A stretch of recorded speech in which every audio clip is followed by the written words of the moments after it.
game yang keduanya, versi keduanya. Kita main medium je lah ya. Aku tak nak main yang hard mode. Itu pun dah susah main medium. Ini bukan game macam sebelum ni tau. Game ni dia kasar sikit. Dan aku dapat baca komen korang mengatakan dalam ni ada grandpa, granny dan labah-labah katanya. Labah-labah, apakah aku akan jumpa ketiga-tiga itu? Tapi di mana? Itu pertanyaannya.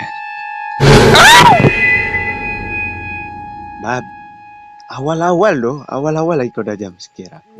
Kena kuat sikit lah. Sebab katanya kalau ada dengar sound yang aneh-aneh, katanya ada yang akan kejar kan. Katanya tak. Apa sah dengan Slendrina tu awal-awal lagi dia dah duduk menung situ. Waduh. Aku tak gemar menung lah. Nasib baik aku duduk dalam hutan mak jaga durian. Jadi aku kalau jerit rasa aman sikit lah. Boleh lah hidup kan. Please lah, janganlah terkejut aku macam tu.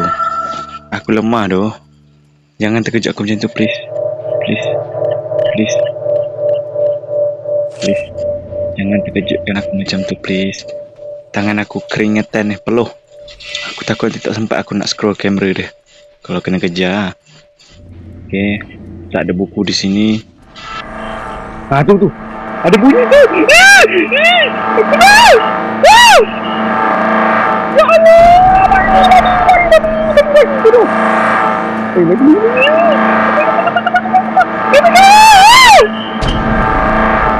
Allah, ada lah. Aku nak tengok macam mana bodoh. Ya betul lah. Babi. Sorok. Mati aku. Ya Allah. Ya Allah.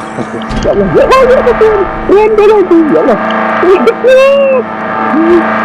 Tidak, sorok habis. Ya Allah.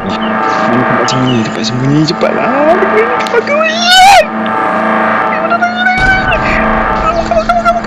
Aku jangan mati, jangan. Babi. Sial tu. Alah, aku main lah. Apa benda tu? Baru mula aku tak sempat ambil buku kena kejar. Cukuplah. Okay lah guys. Sampai situ saja video kali ini. Dan nanti kita akan main game Baby Yellow lah lagi bagus.